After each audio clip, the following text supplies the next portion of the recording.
sacerdotes y sacerdotisas de la lectura, sean bienvenidos a otro programa Entre las Hojas con su amigo y servidor Arturo Gaal.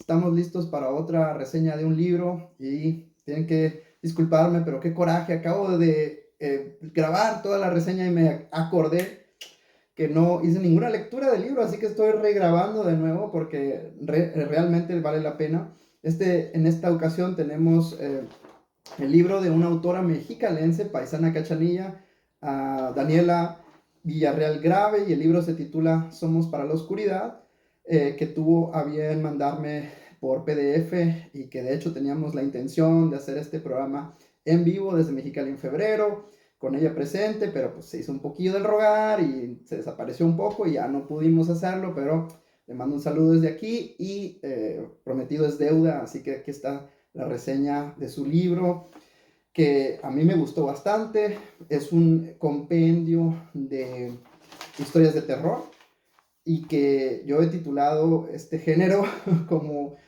terror feminista mexicalense, porque el fondo, el telón o la idea principal o el concepto general de todas las historias es una marcada ruta que sigue la idea de la heroína femenina y las vicisitudes que tiene la heroína a partir de ciertas formas de violencia de género, ya sea psicológica, física, que van obviamente en paralelo con la historia o el misterio o el terror de cada cuento en particular.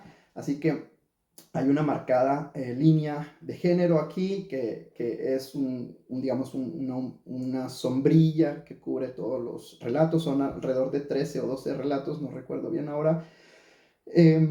Otra característica que tiene es que tiene ciertos elementos que van juntando o que van dándole una línea o que los van pegando a todos los cuentos. Una es descriptiva, por ejemplo, el olor o el clima, son conceptos o son descripciones que aparecen en todas las historias y que a mí me gusta porque por lo menos no son comidas y no son historias, no son canciones como El Señor de los Anillos, que me volvió loco estas múltiples descripciones de comida de canciones que no me interesan. Así que esta selección que hace Daniela para hilar las historias me parece mucho mejor, además de otro concepto que es muy interesante, que es algo así como un catolicismo ritualístico o chamánico, que es muy conocido por nosotros. Ambas de mis abuelas eran fervientes católicas y recuerdo que sus habitaciones parecían como, como lugares donde se rendía culto a múltiples dioses, ¿no? Estaban llenos de cristos, vírgenes, santos y le daban esa atmósfera tétrica, ¿no? Seguramente algunos de ustedes se pueden identificar con un poquito de miedo que sentíamos al entrar a la habitación de la abuela. Y creo que eso a Daniela lo pone muy bien en las historias y le da también esa cohesividad, ¿no? De complementar las historias en un solo compendio.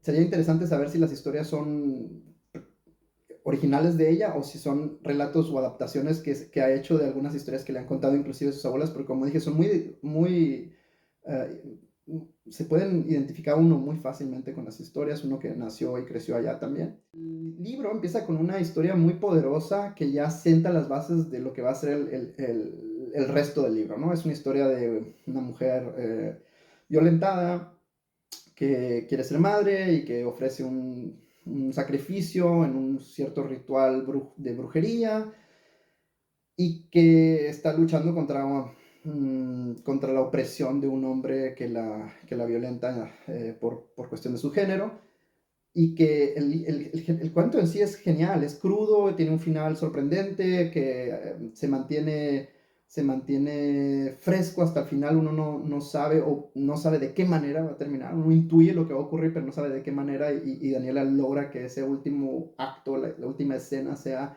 brutal y cruda y la aplaudo. El problema es que esa historia sienta las pautas para todas las otras historias, ¿no? Ya llegaré un poco a la opinión de la crítica, pero es la parte que me gusta, es el primer relato, te toma y llama la atención y mantiene mantiene un buen ritmo. El relato que a mí me gusta más es el relato de el idioma de los peces, creo que se llama, el idioma de los peces dorados, porque logra hacer de un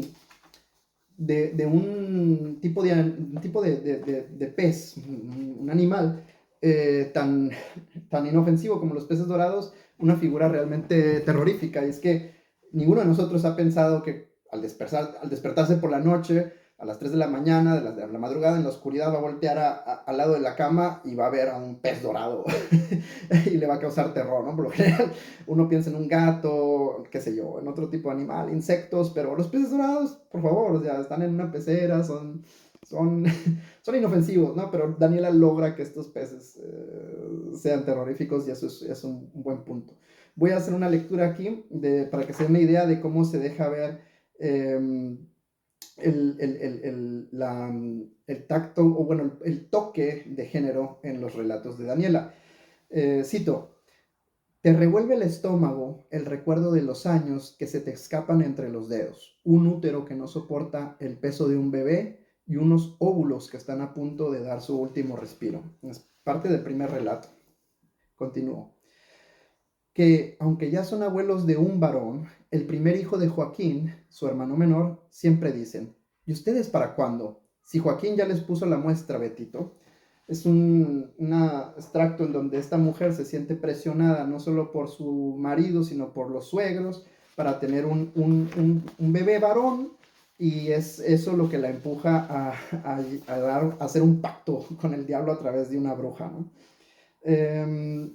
Voy a leer también un pedazo de este relato que les digo que me gustó, el de los peces. Dice: cuando desperté, supe que Pete y Missy, los peces, no eran animales comunes. Entendí que había cierta maldad en ellos, o se alimentaban de ella a través de mí. Pero al contrario de querer huir o evitar ese nuevo sentimiento, lo abracé, como quien se arroja a arder en una oscuridad que mastica y florece. Puedo jurar que en el transcurso de esos pocos días inventamos un lenguaje solo para nosotros tres. En poco tiempo creamos un vínculo que a mí me gustaba imaginar como el de una manada de lobos, porque tenía la certeza de que el ser pez, porque tenía la certeza de que el ser peces dorados era un pequeño disfraz. Bastante bien, me gusta esta descripción que hace de los peces dorados como animales que pueden dar terror. ¿Y por qué no? ¿No? Creo que lo importante es la atmósfera en la que lo pone y la connotación que le da a estos seres.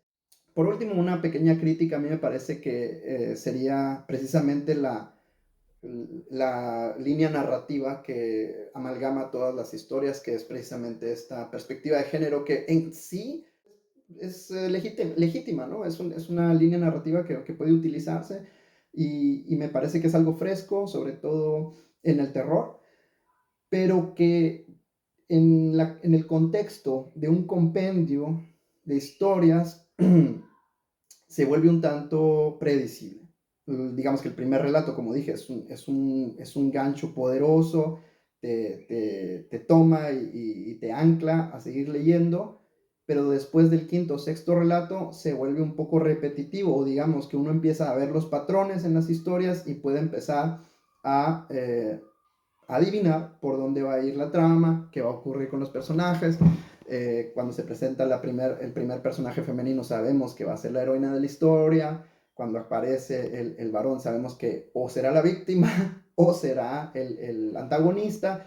Y bueno, eso es, digamos que el punto menos fuerte, el punto más débil de la historia en cuestión de cómo se lee. A mí me parece un tanto repetitivo, no suficiente como para que perdiese el interés, pero creo que si este telón de fondo no hubiera estado presente, me parece que las historias hubieran sido mucho más dinámicas y mucho más eh, hubieran sido unas historias mucho más atractivas por sí mismas y no leyéndose en un compendio. A pesar de que bajo la estructura de un compendio de historias trabaja muy bien, pero cuando uno las lee por separado, solo algunas destacan, como por ejemplo la que les he mencionado, la de los peces, la primera, porque creo que es la más poderosa, y creo que ese es el único punto flaco, en mi opinión, y que es obviamente muy subjetivo, de este libro que en lo general a mí me parece muy bueno, es un enfoque muy fresco y